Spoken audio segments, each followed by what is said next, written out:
வணக்கம். ஸோ கடகராசி சனி பெயர்ச்சி 2025. கடகராசினாலே ரொம்ப ரொம்ப அழகான ராசி. நல்ல ஸ்மார்ட்டாக பிரெயினியாக இருக்கிற பீப்புள் கடகம்.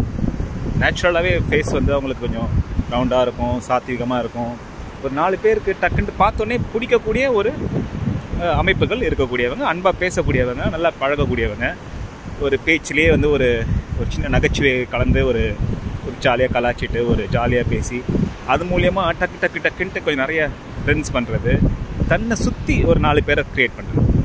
இவங்களாம் 4 பேரை போய் இது பண்ணி தேடி ஃப்ரெண்ட்ஷிப் பண்ணுறதுக்கு முன்னாடியே இவங்கள பார்த்து இவங்கள பேசின உடனே ஒரு நேச்சுரலாக நிறைய பேருக்கு இவங்க மேலே ஒரு அட்ராக்ஷன், ஒரு 4 பேர் வந்து ஃப்ரெண்ட்ஸாக இருக்கணுன்ட்டு ஆசைப்படக்கூடிய ஒரு அமைப்பை பெற்றவங்க கடகராசி. காரணம், சந்திரன் ராசி அதிபதி.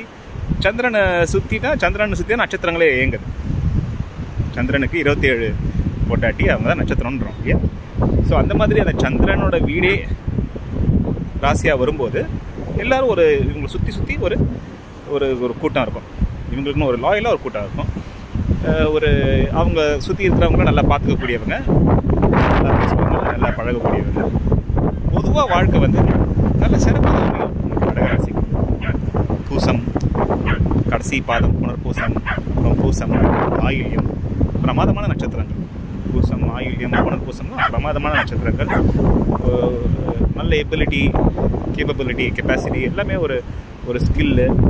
ஒரு விஷயத்தை வந்து செய்யணுன்னா உட்காந்து பிளான் பண்ணி அதுக்கு டுவர்ட்ஸ் கோல் ஒர்க் பண்ணுறது, இதெல்லாம் பாசிட்டிவ்ஸ். அஃப்கோர்ஸ் எப்பவுமே ஜாதகம் எப்படி பார்க்கணுன்னா உங்களோட ஜாதகம் எப்படி இருக்குன்னு முதல்ல பார்க்கணும். இது பொதுப்படையான பலன்கள். சந்திரனை பேஸ் பண்ணி சொல்கிறது கடகராசி அப்படின்றது சொல்கிறது. அதுக்கு இந்த கடகத்தில் இருக்கிற எல்லாரும் சிஸ்டமேட்டிக்காக பிளானிங்காக இருக்க மாட்டாங்க அஃப்கோர்ஸ். பட் பொதுவான பயிற்சிகள், பொதுவான பலன்கள் பார்க்குறோம். அப்போ வந்து சனி பெயர்ச்சி ஒரு விஷயம் என்னென்னா, கடகராசிக்கு வந்து ஸ்மார்ட்டான பீப்புள். இப்போது மற்ற ராசிக்காரங்க வந்து ஒரு வேலைக்கே அப்ளை பண்ணாங்கன்னு வச்சுக்கோங்களேன். ஒரு 10 பேர் 10 டிஃப்ரெண்ட் ராசிலேருந்து அப்ளை பண்ணும்போது இவங்களுக்கு அந்த வேலை தானாக இவங்களை தேடி வரும். அந்த வேலை கொடுக்குறாங்களா, ஒரு ஹெச்ஆர் மேனேஜரோ இல்லை டீனோ இவங்களை பார்த்து இந்த வேலைக்கு நீ தான்ப்பா, எனக்கு ஒன்று தான்ப்பா பிடிச்சிருக்கு அப்படின்ற வேலைப்பா அப்படின்னு கொடுப்பாங்க. அந்த மாதிரி ஒரு அதிர்ஷ்டங்கள் தேடி வரக்கூடிய ஒரு ராசி. நல்ல தன்மைகள் நிறையா வரக்கூடிய ராசி. பட் ஆனால் சந்திரனுக்கும் சனிக்கும் எப்படி ரிலேஷன்ஷிப் இருக்குது இதை பார்க்கணும். ராசி அதிபதிக்கும், கடக ராசி அதிபதி சந்திரன், அவருக்கும் சனிக்கும் என்ன மாதிரி ரிலேஷன்ஷிப், அப்போ தான் சனி பயிற்சியோட எஃபெக்ட்ஸ் என்னன்றது நம்ம கொஞ்சம் புரிஞ்சிக்க முடியும். அஃப்கோர்ஸ் சனி பயிற்சி மட்டும் ஆகலை. 2025 ராகு கேது பயிற்சி இருக்குது, அப்புறம் குரு பயிற்சி இருக்குது. ஸோ இந்த 3 பயிற்சி, இப்போ ராகு கேதுவோட தன்மை என்ன, ராகு கேதுக்கும் சந்திரனுக்கும் என்ன மாதிரி ரிலேஷன்ஷிப், அதையும் நம்ம டேக் இன்டு அக்கௌண்ட். ஸோ அப்படி பார்க்கும்போது இப்போ உங்களுக்கு ஒரு பெஸ்ட் நியூஸ் என்ன தெரியுமா? அஷ்டமத்து சனி கிளம்புறாரு. இப்போ ஹெட்லேருந்து சனி எப்படா இந்த அஷ்டமத்து சனி முடியும்ன்ட்டு 2 வருஷமாக ரொம்ப ஆவலாக மற்ற ராசிக்காரங்களோட வெயிட் பண்ணது நீங்கள் தான், கடகராசிக்காரங்க தான். So good news, best news, அஷ்டமத்துலேருந்து ஆஃப்டர் அ லாங் டைம், கிட்டத்தட்ட ஒரு 2.5 இயர்ஸ்க்கு அப்புறம் அஷ்டமத்துலேருந்து இந்த கிரகம் இல்லாமல் நீங்கள் வந்து கொஞ்சம் ஃப்ரீயாக ட்ராவல் பண்ண போகிறீங்க. அது பெஸ்ட் நியூஸ். இப்போ 9க்கு போகிற சனி என்ன பண்ணுவார்? பாக்கியஸ்தானாதிபதி பாக்கியஸ்தானத்துக்கு போகிறார் இல்லையா? பாக்கியஸ்தானத்துக்கு போகும்போது என்னென்ன பண்ணுவார்? உங்களுக்கு சனி வந்து 7க்கும் 8க்கும் உடையவர். அவர் இப்போது 9க்கு போகிறார். இப்போ அது நல்ல விஷயந்தான். குரு வீட்டுக்கு போகிறாரு, மீனமும் போகிறாரு. குருக்கும் சந்திரனுக்கும் ஒரு நல்ல ரிலேஷன்ஷிப் இருக்குது, குட் ரிலேஷன்ஷிப். இன்ஃபேக்ட் வந்து கடகத்தில் குரு உச்சம் ஆகக்கூடிய வீடு. ஸோ குருவோட வீட்டுக்கு சனி போகும்போது ரொம்ப அவரால் வந்து உங்களை போட்டு, இப்போ கம்பேர் டு கும்பத்தில் தான் வீட்லேயே உட்காந்து அஷ்டமாதிபதியாக இருந்து உங்களை வாட்டி எடுத்த நிலைமையை தாண்டி இப்போ குரு வீட்டில் கொஞ்சம் கண்ட்ரோலாக தான் இருக்கார். அப்போ கொஞ்சம் பெருமிச்சு விடலாம். இது எப்படின்னா, அஷ்டமத்து சனி ஒரு சர்ஜரின்னு வச்சுக்கோங்களேன். இப்போ சர்ஜரிலேருந்து பொழைச்சி தையெல்லாம் பிரித்தாச்சு. இப்போ திருப்பி பேக் டு லைஃப் கொஞ்சம் கொஞ்சமாக நடக்க ஆரம்பிக்கலாம் அப்படின்ற அப்படி தான் பார்க்கணும். அஷ்டமத்து சனி போயிடுச்சு, அதுக்கப்புறம் நான் இப்போ நேராக போயிட்டு ஸ்கை ஜம்ப் பண்ண போகிறேன், பேராஷூட் இல்லாமல் குதிக்க போகிறேன், இப்போ இந்த கடலில் போயிட்டு நான் ஓப்பன் வாட்டரில் ஸ்விம் பண்ண போகிறேன். உங்களோட உங்களோட சுயஜாதகத்தில் அந்த கெப்பாசிட்டிலாம் இருக்குன்னா நல்லதுங்க. அப்படின்னா இப்போ வந்து நம்ம இப்போ ஒரு ஜென்ரல் வாக், இப்போ ஜென்ரலாக போகிறோம் இல்லையா, பீச்சில் ஜாலியாக நடந்து போகிற மாதிரி வாக் பண்ண ஆரம்பிப்பீங்க நல்லா. எஸ்பெஷலி இப்போது ப்ரொஃபஷனல் சேலஞ்சஸ் நிறையா குறையும். 8லேருந்து உட்காந்து சனி 10ஆம் வீட்டை பார்த்தது, அதோட எஃபெக்ட்ஸ்லாம் கொஞ்சம் போய் ப்ரொஃபஷனல் லைஃப் கொஞ்சம் திருப்பி பேக் டு ஜோன் அப்படின்ற மாதிரி கொஞ்சம் நல்ல நல்ல சந்தர்ப்பங்கள் அமையும். ஆக்சுவலாக சனி பயிற்சியை பார்க்குறத விட மூணு பயிற்சி பார்க்கும்போது கொஞ்சம் நம்ம யோசிக்க வேண்டிய பயிற்சி வந்து ஆக்சுவலாக ராகுக்கு எது பயிற்சி தான் கடகத்துக்கு. ஏன் சொல்கிறேன்னா சனி நான் சொன்ன மாதிரி 8லேருந்து 9க்கு போயிட்டார். அது பெரிய ரிலீஃப், பிக்கஸ்ட் ரிலீஃப். சனினால் உங்களுக்கு வந்து ரொம்ப பாதகங்கள் வராது. பாக்கியஸ்தானத்துக்கு போகும்போது அவர் உங்கள் 11th ஹவுஸை பார்க்க போகிறாரு, அங்கேருந்து உங்களோட 3rd ஹவுஸ் பார்க்க போகிறாரு, அப்புறம் அங்கேருந்து 6th ஹவுஸை பார்க்க போகிறாரு. ஸோ ஆக்சுவலாக அவரே வந்து உங்களுக்கு 3rd and 6thன்றது துஷ்டான ஹவுசஸ், அதை பார்க்குறதுனால உங்களுக்கு ஆக்சுவலாக நல்லது தான் நடக்கும். ஸோ சனி வந்து நம்ம அப்பாடா ரொம்ப நன்றி. அஷ்டமத்து சனியில் நிறைய எனக்கு பாடம் சொல்லி கொடுத்தீங்க. அந்த பாடத்தெல்லாம் இனிமேல் நான் வாழ்க்கை ஃபுல்லாக என்ன பண்ண போகிறேன், அப்ளை பண்ண போகிறேன். ஏன்னா நல்லதெல்லாம் கற்றுக்கிட்டோமோ சனிக்கிட்டேருந்து நான் அதெல்லாம் அப்ளை பண்ண போகிறேன்னு சொன்னாலே சனிக்கு நமக்கு சல்யூட், கங்க்ராச்சுலேஷன்ஸ், நம்ம கிராஜுவேட் ஆகிட்டோம் அஷ்டமத்து சனி. ஆனால் இப்போ ராகு கேது பயிற்சி கொஞ்சம் ட்ரிக்கியாக அமையக்கூடிய வாய்ப்புகள் இருக்குது. ஏன்னா இவ்வளோ நாளாக அஷ்டமத்தில் சனி இருந்தார்.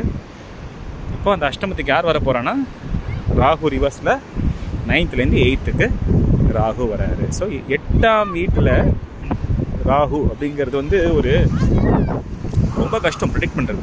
ராகுவை ப்ரிடிக்ட் பண்ணுறதே ஜெனரலாக கஷ்டம். ராகுவை அறிந்தவர் யாருமே கிடையாது.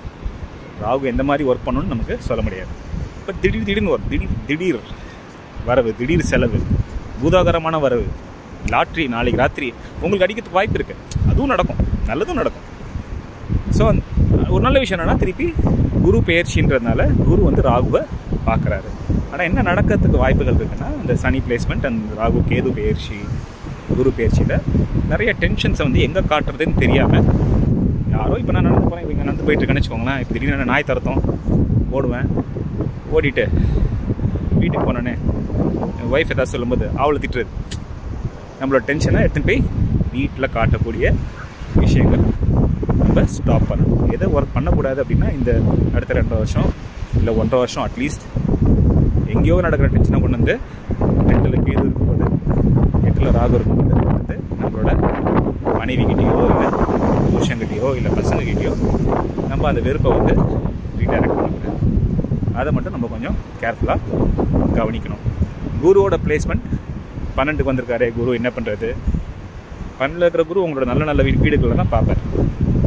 ஸோ அதனால் உங்களுக்கு வந்து கொஞ்சம் எஸ்பெஷலி ராகுவை பார்க்கறதுனால உங்களுக்கு நல்ல ஒரு ப்ரொடெக்ஷனாக இருக்கும். அதில் வந்து பிரச்சனை இல்லை. இந்த அடுத்த 1.5 வருஷம் வந்து ஏதாவது ஒரு குருவோட வர்ஷிப் வந்து ரொம்ப முக்கியம். இயற்கையாகவே கடகராசிக்காரங்க ஒரு குருவை பிடிச்சிக்கிறது ரொம்ப நல்லது. ஆல்ரெடி நீங்கள் உங்களுக்கு நிறைய ஒரு கிளாஸ் ரூம்லேயே ஒரு டீச்சரோட ஃபேவரட் ஸ்டூடெண்ட்டாக இருப்பீங்க, இல்லை ஒரு பிளேஸில் ஒரு பெரிய ஆளோட ஃபேவரட் எம்ப்ளாயராக இருப்பீங்க, ஆட்டோமேட்டிக்காக அமைஞ்சிருக்கும்.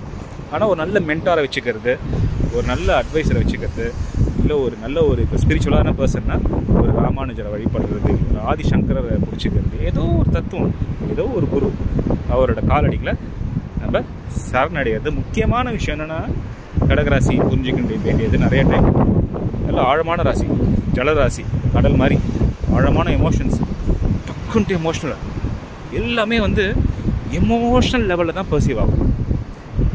அப்ஜெக்டிவாக இது 1+1 2 அப்படின்னு இருக்குன்னா இப்போ நீங்கள் 1+1 3ன்னு சொன்னால் மற்றவங்க ஏற்றுக்கணுன்ற ஒரு எதிர்பார்ப்பு. ஏன்னா நான் சொல்லிட்டேன் சப்ஜெக்டிவாக, நான் சொன்னேன் நீ செய்யணும், இல்லை அவன் வந்து என் பேச்சை கேட்கல, இல்லை அவங்க எனக்கு செய்யலை, இந்த மாதிரி சப்ஜெக்டிவாக ரொம்ப எமோஷ்னலாக டீப்பாக ஃபீல் பண்ணக்கூடிய ராசி. அந்த விஷயங்களை வந்து ஒரு ஃபில்டர் மாதிரி வச்சு எது உண்மையாகவே நான் கவலைப்பட வேண்டிய விஷயம், எது என் கண்ட்ரோல்லே இல்லை, ஏதோ சொல்கிறாங்க ஏதோ பண்ணிட்டு போகிறாங்க.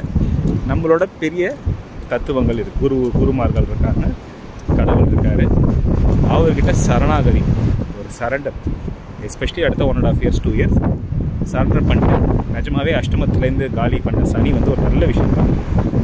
உங்களோட தசாபக்திகளை பொறுத்து உங்களுக்கு நல்ல தசை நல்ல புத்தி இருக்கும்போது நான் சொல்கிறேன் எதுவுமே நடக்காது, கம்மியாக நடக்கும், ஏதாவது சண்டை வரும். பட் இப்போ தசாபக்திகள் சரியில்லைன்னா அடிக்கடி இந்த எஸ்பெஷலி வீட்டில் வரக்கூடிய ஆர்குமெண்ட்ஸ், இல்லை மற்றவங்க கூட வரக்கூடிய ஆர்குமெண்ட்ஸ், ஒர்க் பிளேஸ்லேயே கூட ஒருத்தர் நம்ம ஒர்க் பண்ணுற கலீக் வந்து ஏதாவது சொல்கிறாங்க, அவங்க சொல்கிறது தப்பாகவே இருக்காங்க, ஏதோ ஒன்று சரின்னு சொல்லிட்டு போயிடுங்க. நீங்கள் ஸ்மார்ட் தான் இந்த விஷயத்தில் வந்து. கடகராசிக்காரங்க you don't normally friction create பண்ணுறது இல்லை சண்டை போட்டு. இப்போ ஃபார் எக்ஸாம்பிள் ஒரு விருச்சிக ராசியோ இல்லை மேஷ ராசியோ கம்பேர் பண்ணும்போது நேர போய் நான் அப்படியே நியாயம் கேட்டுறேன் தர்மம் கேட்டுறேன் சண்டை போடுற நேச்சர் உங்களுக்கு பொதுவாகவே கிடையாது. பட் ஸ்டில் உங்களோட வார்த்தைகள் வந்து யூ ஹேவ் டு ரியலைஸ், நீங்கள் சொல்கிற வார்த்தைகள் வந்து மற்றவங்களுக்கு கொஞ்சம் ஷார்ப்பாக போய் டங் அப்படின்ற மாதிரி அமையக்கூடிய டைம். 2ல் இருக்கிற கேது வந்து டக்குன்னு பேச வைப்பாங்க. நம்மள தான் பேசிகிட்டு இருக்கோம், 10 நேரம் ஜாலியாக பேசிகிட்டு இருக்கீங்க, கடைசியில் ஒரே ஒரு வார்த்தை. அப்போ இந்த 10 மணி நேரம் நல்லா பேசினதை மக்கள் வந்து மறந்துடுவாங்க. ஒரு வார்த்தை, எப்பவுமே ஒரு வார்த்தை ஒரு சொல் தானேங்க ஒரு ரிலேஷன்ஷிப்பை ஸ்பாயில் பண்ணுறதுக்கே ஒரு செகண்ட் போகும்.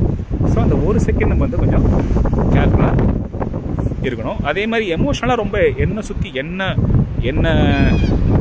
இது பண்ணுறதுக்காக இப்படி பண்ணுறாங்க, உலகமே உங்களை சுற்றி இயங்கலை. இது வந்து இதையும் நல்லா ஞாபகம் வச்சுக்கோங்க, அண்டர்லைன் பண்ணிக்கோங்க. Centre of the solar system யூனிவர்ஸ்னு யாருமே கிடையாது. அந்த மாதிரி உங்களுக்கு நேச்சுரலாகவே அமைஞ்சிருக்கும், அதை நல்லா என்ஜாய் பண்ணுங்கள். பட் தட் டசன்ட் மீன் நீங்கள் பார்க்கக்கூடிய ஸ்ட்ரேஞ்சர், பேசக்கூடிய மற்றவங்க எல்லோரும் அதே மாதிரி இருக்கணுன்றதை நம்ம எதிர்பார்க்கக்கூடாது. மற்றபடி இந்த டிரான்சிட் டைம் வந்து உங்களோட இடன் டேலண்ட்ஸை கொண்டு வரும். இப்போ ரிசர்ச்சராக இருக்கீங்க அப்படின்னா சூப்பர் டைம்.